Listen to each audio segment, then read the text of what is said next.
සුබ දවසක් ඔයාලට. අද මම අරගෙන ආවේ හවසට දේ වෙලාවට කන්න ලේසියෙන් හදන්න පුළුවන් රසම රස කෑමක්. දැන් අපි හදන විදිය බලමු. මුලින්ම භාජනයකට බිත්තරයක්, ඒ වගේම සීනි කෝප භාගයක් එකතු කරලා සීනි සම්පූර්ණයෙන්ම දිය වෙනකන් මික්ස් කරගන්න. දැන් මේකට දිය කරගත්ත මාජරින් ඒ වගේම වැනිලා තේ හැඳි භාගයක් එකතු කරලා හොඳට මික්ස් කරගන්න.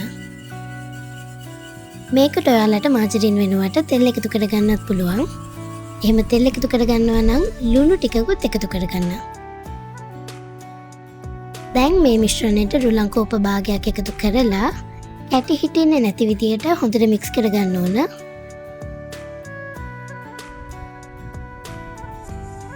මෙන්න මේ වගේ බැටර් එකක් හැදුනට පස්සේ මේකට පාන් පිටි කෝප 3 කාලක් එකතු කරලා මේ වගේ soft dough එකක් හදාගන්න.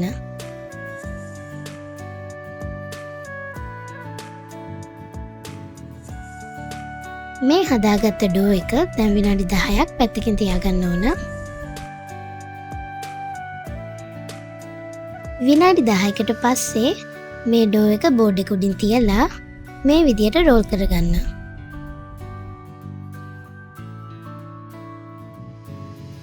මම මේකෙන් භාගයක් කපලා අයින් කරගෙන ඉතුරු භාගෙ තව ටිකක් හීනියට රෝල් කරගත්තා.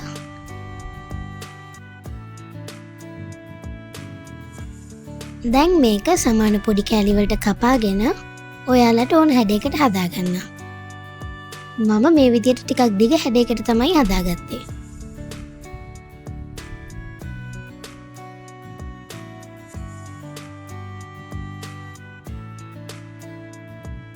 දැන් හට්ටියට තෙල් දාලා තෙල් රත් වෙනකොට අපි හදාගත්ත ඒවා ටිකක් එකතු කරලා මද ගින්දරේ රන්වන් පාට වෙනකන් වැදගන්න. ගින්දර ගොඩක් වැඩි කරගන්න එපා.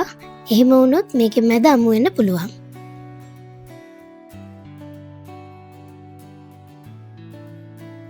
මේකෙන් මම මේ වගේ රස කැවිලි 25ක් විතර හදාගත්තා.